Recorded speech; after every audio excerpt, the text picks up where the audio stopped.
We must end the U.S. threat to Iran, end the sanctions, live up to our end of the NPT and stop developing new weapons, and reduce the ones we have. Sit down and negotiate. But in order to achieve a lasting solution against imperialist aggression, both our own and any powers that arise in the future, sooner or later we need to have fundamental changes in support of international law and justice. We should make the UN Security Council a rotating body with no permanent members, not allow any country to have veto powers, and we need to accept the authority of the World Court. Intervention should only be allowed according to the rules of international law set by the UN. The US should withdraw from Iraq, Afghanistan, and the rest of the Middle East and pay reparations. We should end US contracts so Iraqis can rebuild Iraq. We should help Israel and Palestine achieve peace by not vetoing the UN resolution to return to pre-1967 borders. We must renounce the U.S. strategy of global military and economic empire. There's a dynamic that's going on in the Middle East of what I would refer to as two outmodeds clashing with each other. An outmoded form of politics and economy from the West, in other words, empire or imperialism, clashing with an outmoded form of politics and ideology in countries like Iraq and Iran and so on, which is Islamic fundamentalism. Neither one of them really offer a future to the people either in this country or in the Middle East, in my view. And yet, in their clash, they actually reinforce each other. A U.S. attack on Iran, and if Iran responded or stood up in any way, would greatly fuel this. Many millions of people, even secular people, would feel compelled to support Islamic fundamentalism simply to oppose this horror that they're seeing coming from the United States. And it's my view that we have to create a third way. I mean, one of the things I think is so important about people in this country resisting is that it sets an example for people across the world that it's possible to have an alternative to imperialism that is not simply based on religious fundamentalism. I understand that this system that we live in is riven with contradictions, that it's in motion and that it may seem all-powerful, but has very many fault lines within it. And those can erupt with very little warning. In Iran in 1978, Jimmy Carter said Iran, the Shah, was an island of stability in a troubled world. A year later, he was fleeing for his life, and a quarter of the population, 10 million people, were in the streets protesting. This came from nowhere, but it seemed to come from nowhere, but it came from these deep fissures and fault lines, contradictions within the existing order. So it is possible for a big resistance and a revolutionary or progressive movement to come forward. So I think that creating that kind of resistance in this country, starting with driving out this Bush regime and repudiating its program, impeaching Bush and Cheney, I think would open up an enormous amount of political space for people all around the world, including in Iran. Although the current regime in Iran is undemocratic, if we truly believe in democracy, we must let the Iranian people change their own country over time.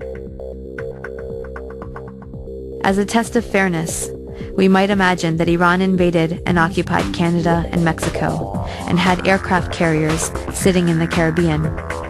Imagine then if Iran had the power to label the US the axis of evil and cut us off from the rest of the world, and then threatened to attack us if we didn't stop generating nuclear power.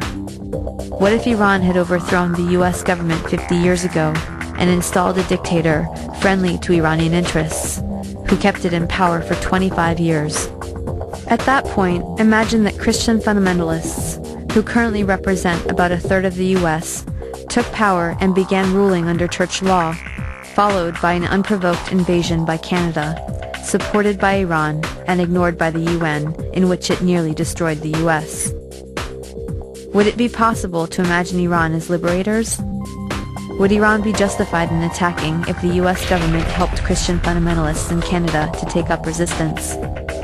Would it be justified to hate and fear all Christians because of the ones that took and abused power in this context?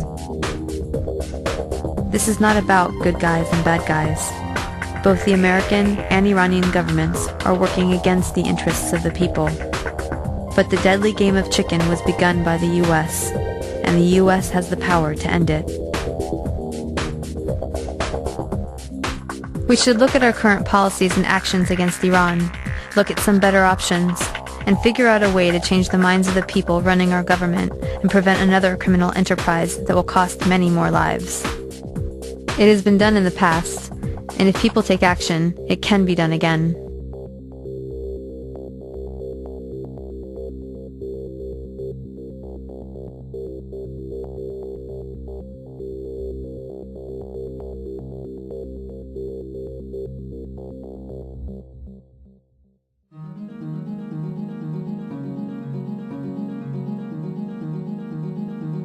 My name is Sahar Driver. I'm an Iranian American living in the Bay Area. I'm in the doctoral program in a post-colonial anthropology program.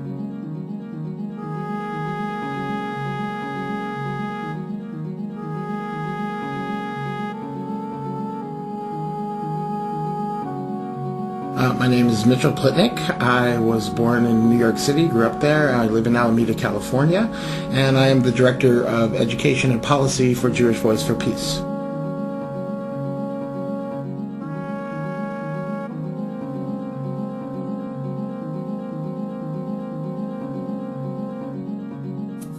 My name is Jim Haber. I'm from the San Francisco Bay Area, and I've been helping run a soup kitchen for the last 21 years, full-time for 13, providing service as well as advocacy and organizing.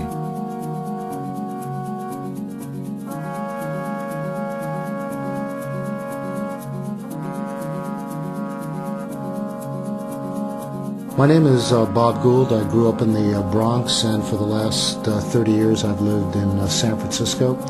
I work at Kaiser Hospital in San Jose as a pathologist, where I've worked there since 1981.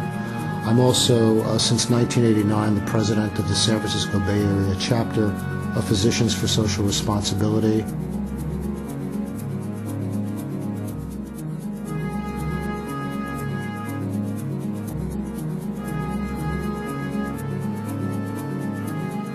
My name's Antonia Juhas, and I live in San Francisco. I'm an activist and an author. I'm a fellow with Oil Change International, a visiting scholar with the Institute for Policy Studies, and I am the author of a book called The Bush Agenda: Invading the World One Economy at a Time.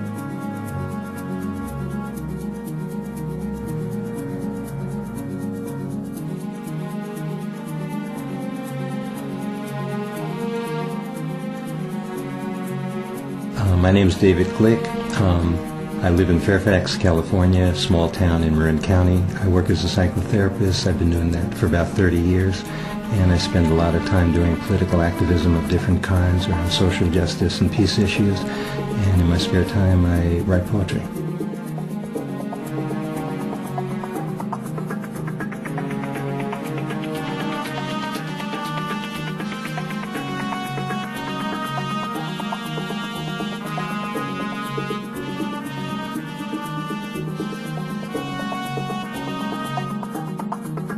My name is Majid Barida, born in Tehran, Iran. I've been here in the United States the last 35 years, and for the last 28 years I've been a U.S. citizen. My profession is civil and earthquake engineering that spans over 26 years.